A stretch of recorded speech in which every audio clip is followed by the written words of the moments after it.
I tend not to remember my dreams, which is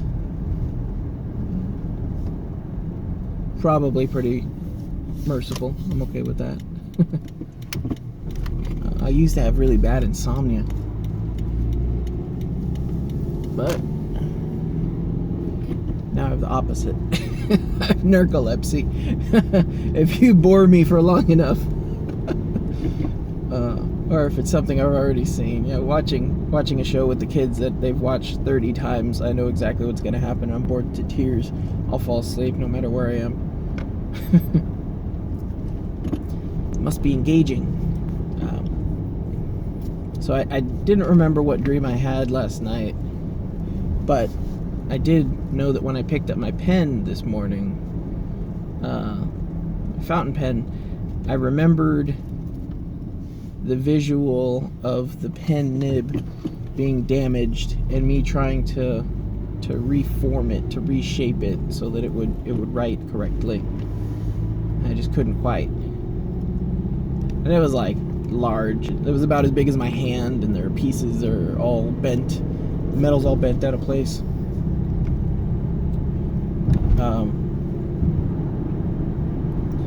So there was a long time ago, someone told me that the dreams are a representation, and Jordan Peterson, if you weren't already tired of hearing about him, has some very interesting, I think it was Nietzsche, he said, did a lot of dream study. I forget who, but he studied that and did a little bit of dream interpretation. And he actually echoed something that made a lot of sense to me that I heard a long time ago. He said that if you remember that you dreamed about someone, and then you remember the feature of that person, like, oh, he had a very, like a neon orange shirt on. So, okay, so what do you think of when you think of that shirt? Well, it was really bright. Okay, so the person wearing that shirt is bright, intelligent. And that's the kind of lateral connection that I think makes perfect sense for the subconscious trying to represent an idea, trying to present something.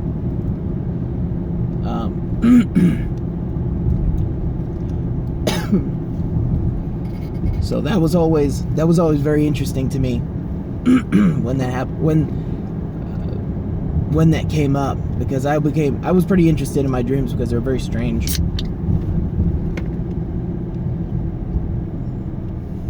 So the question is not what was the thing, but what does the thing represent to you?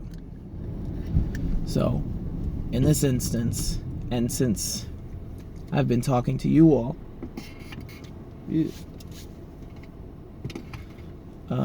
what does the fountain pen represent to me? What does it mean to me?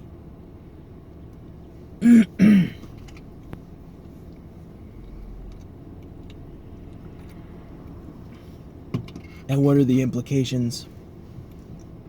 What are the implications of it having a destroyed nib? And what does it mean that I couldn't fix the nib? This actually fits into a very common firearm dream. And this is one that happens very frequently to people. It's very common when people start carrying their firearm or owning guns and thinking seriously about self-defense. They have dreams where it's a 1,000-pound trigger pull. So they're pointing the gun, they're pulling the trigger on the bad guy, and they just can't pull it. It's too hard. It's too hard. Or they pull the trigger and the bullets fall out. Those are very common dreams. So the question is, what do those things represent? You know, the idea of a 1,000-pound trigger pull, I physically cannot pull the trigger, is perhaps an indication of a psychological block where you emotionally or psychologically cannot pull the trigger on another human being. Because that is another human being. Someone who, arguably at least, could have been you given different circumstances. Well, I don't want to say, genetics or birth or upbringing, just circumstances. People turn we're very civilized people, at least here in America and the Western world. The idea of someone walking up to you and punching you in the face, or stabbing you, is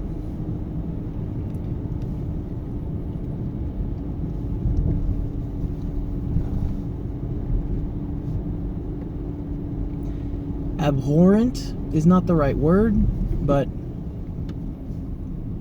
divergent. It's beyond your frame of understanding. It's not something that you would even expect to expect. You're like 3 degrees away from it. You're like 3 jumps away from that kind of thing. So we're very used to people reacting to us in that kind of way. And that's pure software. I mean, software as in self-defense software in the training sense. The way you perceive the world is a result of your software.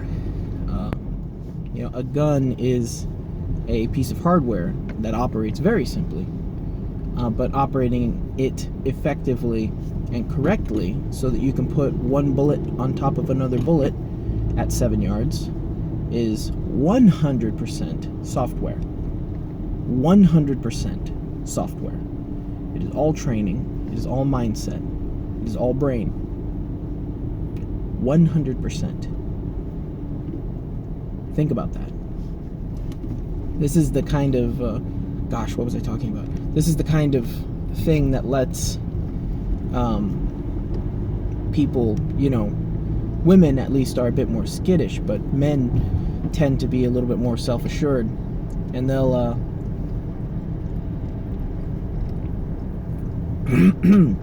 they'll wander right into a dangerous situation and have no idea.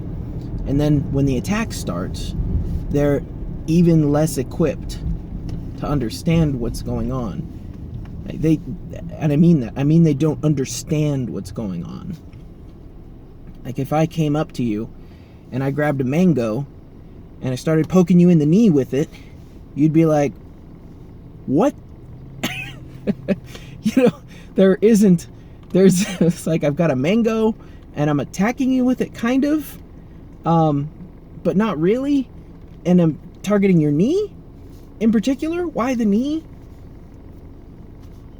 And I'm singing the national anthem while I'm doing it.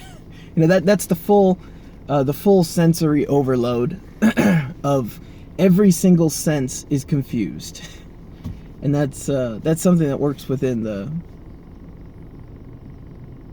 OODA loop. OODA, observe, orient, direct, act.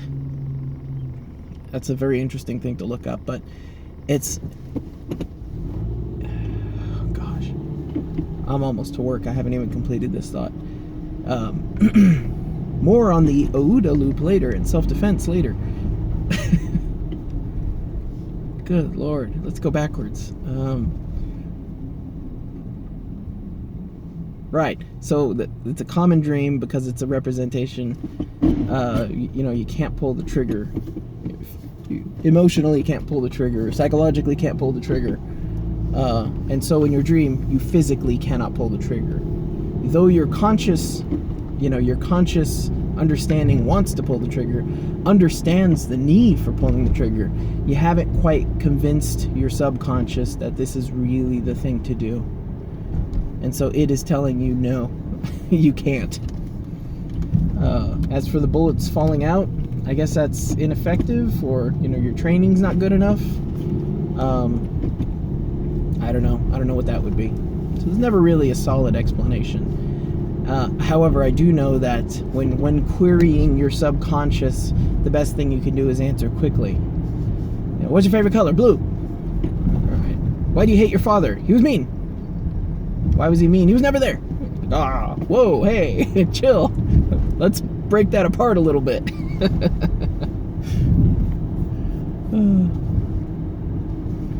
It's a very useful exercise. Every once in a while I'll remember it and use it to work out something I've been stuck on. Come on, there we go. can also help to imagine the situation and the outcomes of the ideal scenario of the thing that's pushing on you, the component self. So let's see. Like if you have a problem overeating, for example, then you could imagine if you, like, that component self that you have is like, God, you just need to eat more food. Like, it'll feel good. Just eat more food. Just go to the store and buy a triple chocolate cake and then eat the whole thing right before bed. You'll feel great. So what you need to do is entertain that notion, not perform it, but think about it and be like, all right, what would that really be like? What would it entail? How would I feel? How would I feel afterwards? How would I feel before? How would I feel during? And how would I feel if I did that every day for a week? Because that component self just wants to eat triple chocolate cake all the time. So it is very short-sighted is what I'm trying to say. This thing's a mess. The pen. So what does the nib represent? The fact that I couldn't fix it. What does the pen represent? And since I've been talking to you all about this, I think it's a creativity thing. Now, what is the pen? My creativity. What is a broken nib? Poor function. It doesn't work. And why can't you fix it? And it's a fear maybe of not being able to get back something that I've lost. Maybe. Not being able to repair something that I've broken. So maybe I'm afraid of my creativity going away. I don't know. It's an interesting exercise. It's a lot of tangents, man. I still don't know if anyone watches this, but yeah, there's a lot of interesting ideas in there. I would expound on some of them perhaps, but maybe after I get off of work, whichever one's sticking in my brain.